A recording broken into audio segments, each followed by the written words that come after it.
नमस्कार, आप देख रहे हैं कैपिटल टीवी और मैं हूं आपके साथ पारुल त्रिपाठी। पाकिस्तान की स्थिति बद से बदतर होती जा रही है। अब ऐसी नौबत आ गई है कि भीख मांगने की नौबत आ गई है।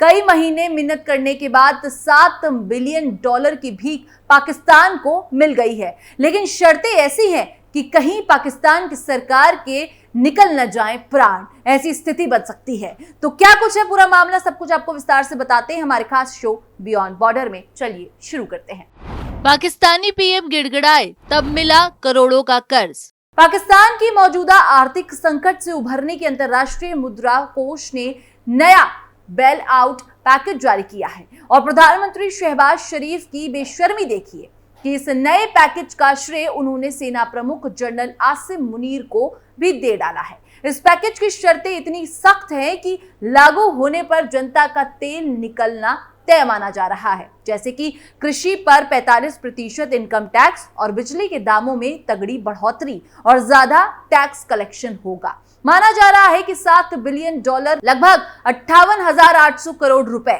के इस पैकेज ने तंगहाल पाकिस्तान को कुछ राहत तो मिलेगी, मगर ये उनकी बीमारी का इलाज नहीं बन पाएगा। सेना पर ज्यादा और आंतरिक तरक्की पर कम खर्च करने वाले देश को अपनी असली बीमारी शायद समझ में नहीं आ रही।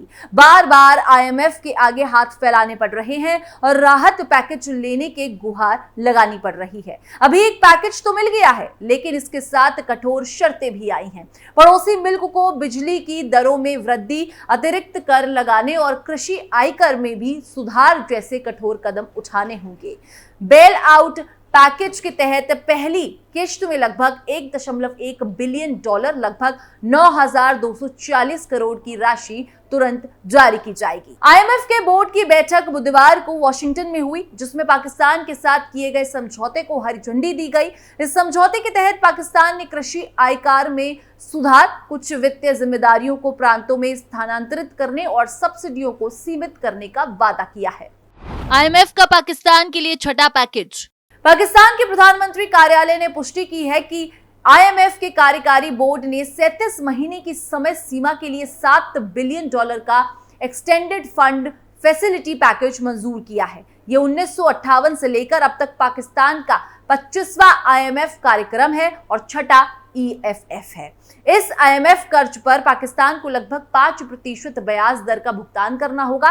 प्रधानमंत्री शहबाज शरीफ ने एक बार फिर दावा किया कि ये पाकिस्तान का अंतिम IMF कार्यक्रम होगा। हालांकि उन्होंने ऐसा ही दावा 2023 के 24वें कार्यक्रम के दौरान भी किया था। शहबाज ने इस नए पैकेज का श्रेय उप प्रधानमंत्री इशाक डार, सेना प्रमुख जनरल आसिम मुनीर और वित्त टीम को दिया था। उन्होंने कहा कि इस कार्यक्रम को पूरा करने के लिए सभी 4 प्रांतों का सहयोग जरूरी है। सिंध सरकार ने 30 जुलाई को नेशनल फिस्कल पैक्ट पर हस्ताक्षर के लिए समझौते को मंजूरी दी, जबकि बलूचिस्तान सरकार ने 26 जुलाई को इस पर हस्ताक्षर किए। IMF ने ये पैकेज इस शर्त के साथ मंजूर किया है कि पाकिस्तान अपने बाहरी और घरेलू कर्ज को पुनर्गठित नहीं करेगा, जो कि पिछले फाइनेंशियल ईयर में पाकिस्तान के टैक्स रेवेन्यू का 81% हिस्सा खा गया था।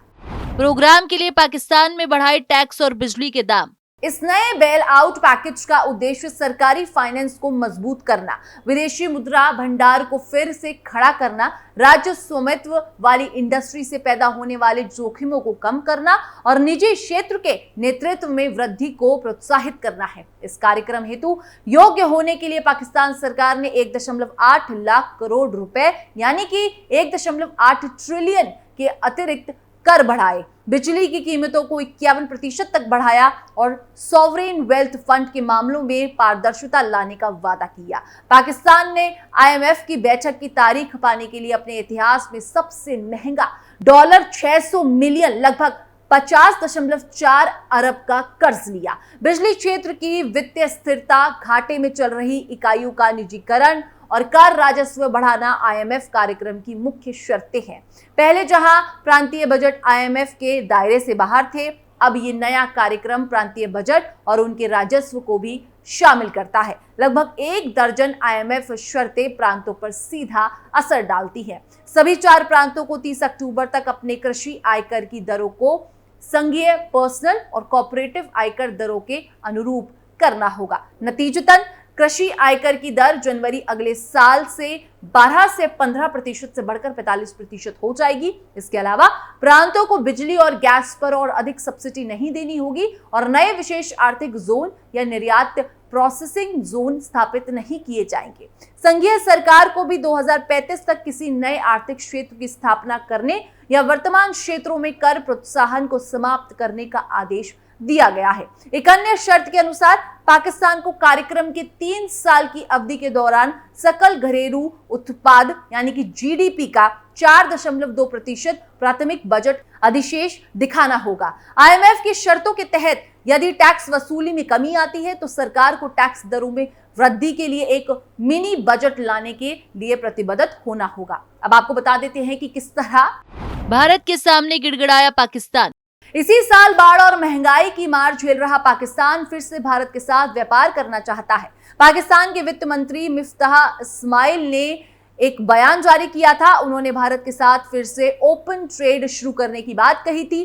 दरअसल पाकिस्तान में बाढ़ की वजह से इन दोनों खाने के सामने की कीमतें बहुत बढ़ गई हैं। इसीलिए पाकिस्तान के पास भारत से व्यापार शुरू करने के अलावा फिलहाल कोई और रास्ता नहीं था। पाकिस्तानी वित्त मंत्री ने कहा, हम इस बाढ़ और खाद्य कीमतों में वृद्धि के कारण भारत के साथ व्यापार का रास्ता खोलेंगे। बता दें कि पाकिस्तान के लाहौर और पंजाब प्रांत के अन्य हिस्सों में आए भीषण बाढ़ की वजह से रोजमर्रा के खाने पीने की चीजों के दाम बहुत बढ़ गए हैं। इस दौरान पाकिस्तान भारत के साथ टमाटर और प्याज का इंपोर्ट शुरू कर सकता है।